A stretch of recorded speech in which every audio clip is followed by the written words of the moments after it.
All right, folks, welcome back to the range. Let's be real for a second. There is a reason we call certain things classics. These are the cartridges that your grandfather bet his life on. The rounds that have put more meat in the freezer and trophies on the wall than all the newfangled hypes combined. But we all know how the industry works. Every year, the marketing machine spins up. They flood the shelves with the latest, greatest super cartridge, screaming about ballistic coefficients and hypervelocity. And sadly, a lot of those legendary rounds, they get shoved to the back of the safe, gathering dust behind the 6.5 Creedmoors. Local gun shops stop ordering the ammo. The magazines stop writing the articles. And suddenly, a whole generation of new shooters thinks these old workhorses are obsolete. But here is the cold, hard truth about ballistics. Physics does not expire. And in 2025, we are seeing a massive resurgence. From the dense whitetail woods of Pennsylvania to the high plains of Montana, shooters are finally waking up and remembering that these old-timers bring a level of reliability and stopping power that is hard to beat. So today we are dusting off the legends. Here are 5 classic cartridges making a serious comeback.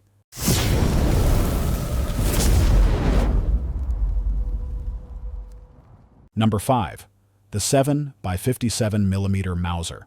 Let's kick this off by winding the clock back to 1892. This is the brainchild of Paul Mauser himself, and let me tell you, this round changed the game forever. It built a legacy on a holy trinity of performance that still holds up.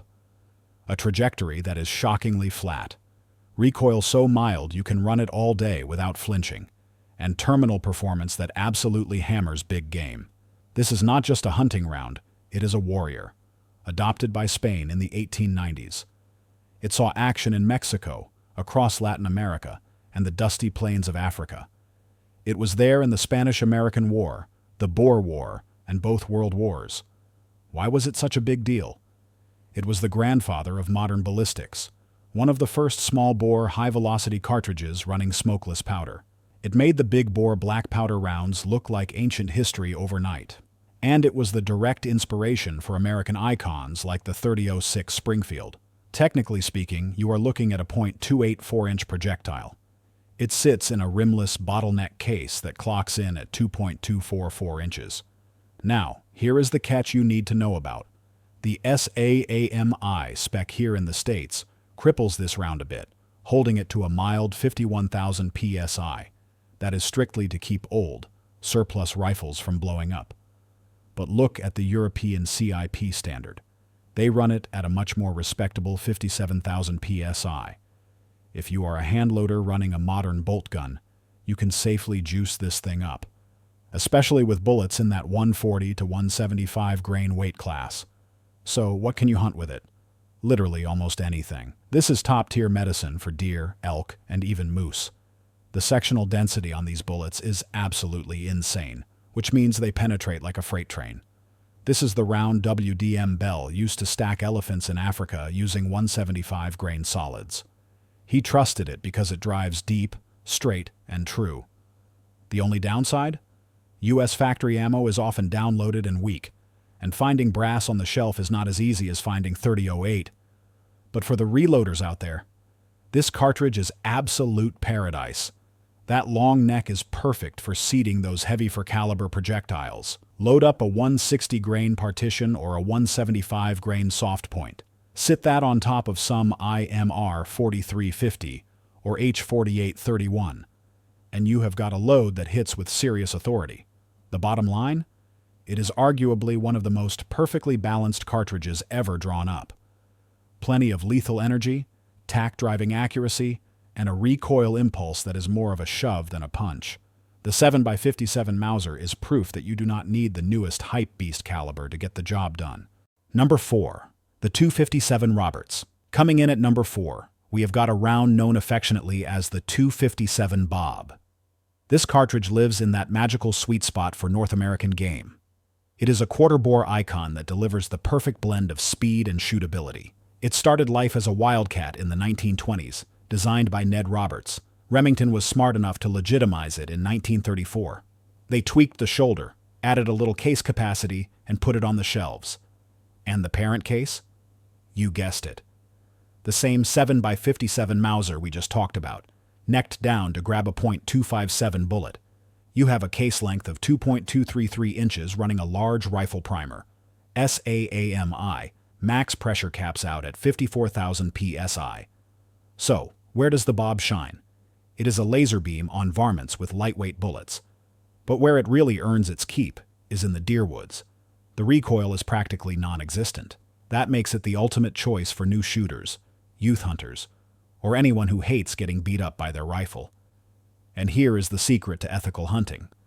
A gun you are comfortable shooting is a gun you will be accurate with when that trophy buck steps out. The bad news? Factory ammo can be a bit of a scavenger hunt. It is not as ubiquitous as the .243 Winchester or the .250-06 Remington. And when you do find a box, bring your wallet. But again, if you roll your own ammo, the Bob is a dream.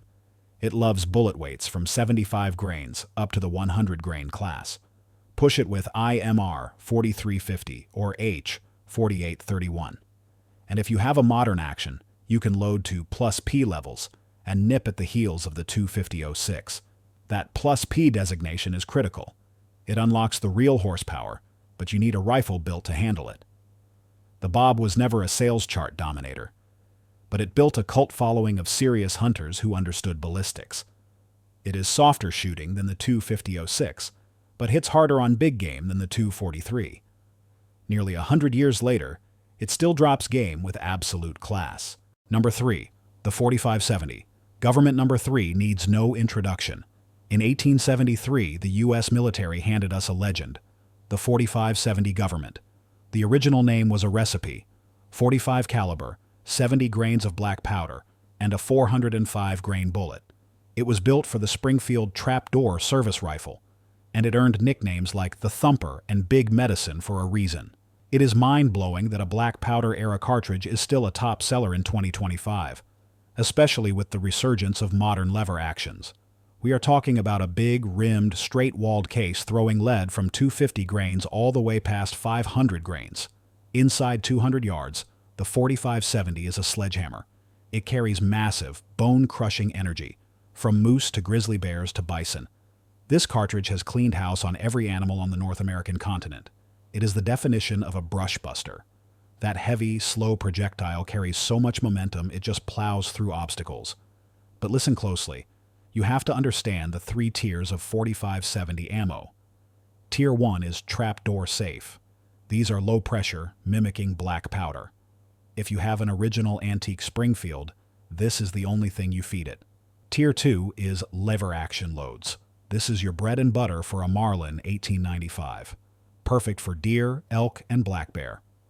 Then you have Tier 3, the Ruger No. 1 or modern bolt action loads. These are absolute nuclear options. High pressure, fire-breathing rounds that turn this old soldier into a dangerous game stopper capable of taking anything on the planet. The recoil on those hot loads? It is brutal. It will wake you up in the morning. And ballistically, it flies like a rainbow. This is not a precision long-range tool. But for a guide in Alaska, or if you are hunting hogs in the thick stuff, there is nothing better. 150 years old, and companies like Marlin and Henry are still pumping out rifles for it. It is the hammer of Thor, and it is not going anywhere. Number 2. The .264 Winchester Magnum. Now let's shift gears to something fast. Long before the Creedmoor craze, long before the PRC was a glint in Hornady's eye, there was the original 6.5 speed demon, the .264 Winchester Magnum. Dropped in 1959, this is a belted Magnum descended from the legendary 375 H&H. Winchester had one mission: build the flattest shooting long-range laser on Earth. And they succeeded. It launches a .264-inch 140 grain pill at a blistering 31 to 3,200 feet per second.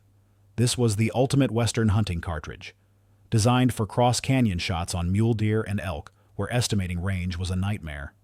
It debuted in the gorgeous Model 70 Westerner, but its reign was short-lived.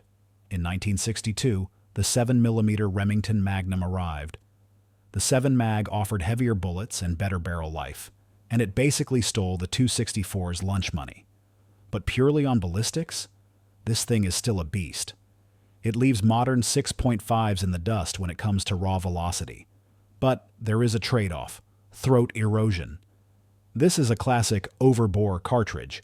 You are burning a shovel full of powder through a tiny bore diameter. That heat and pressure eats barrels. Back in the day, it had a nasty reputation as a barrel burner. Modern steel helps, but you do not want to use this for high-volume prairie dog shoots. Ammo is scarce, and brass is expensive.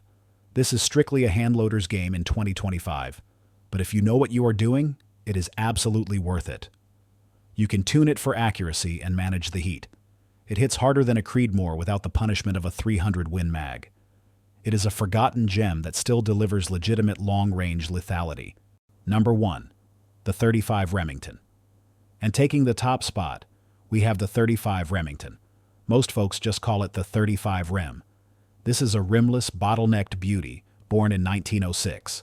It was originally designed for the Remington Model 8 semi-auto, but it found its true calling in the lever gun world. Think about this. Of all the early rimless cartridges Remington launched, the 35 is the only survivor still in production. Why? Because it puts meat on the table.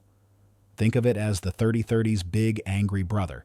It sits a notch above the 30-30 on the power scale. It throws a heavier, .358 diameter bullet. That means more energy transfer and a whole lot more thump on impact. Now, do not get it twisted. This is not a sniper round. You are working inside 200 yards, with the sweet spot being 150 and in. But for the deep woods of the East, chasing whitetail, black bear, or hogs, it is legendary. Within its range, it hits hard enough to ethically take elk if you choose the right bullet. It is a powerhouse in the timber, where you need to anchor an animal instantly. The rifle that cemented its legacy is the Marlin 336C. That gun and this round go together like peanut butter and jelly. The strength is that heavy bullet weight, massive knockdown power, and reliable penetration. The struggle today is finding boxes on the shelf. And for reloaders, the bullet selection is a little tighter than the more modern 35 calibers. But this round predates World War I, and it is still the first choice for woodsmen who know the difference between hype and results. The 35 Rem is not flashy, but if you are stalking through the pines and need a proven hammer, it is still one of the best tools for the job. So there you have it, guys. 5 classic cartridges that simply refuse to die. If you enjoyed this trip down memory lane, do me a huge favor. Smash that like button. It really helps the channel out. Head down to the comments section and let me know which classic round you think needs to make a comeback. And make sure you are subscribed so you do not miss our next deep dive into the hardware that built this country. Until next time, stay safe and shoot straight.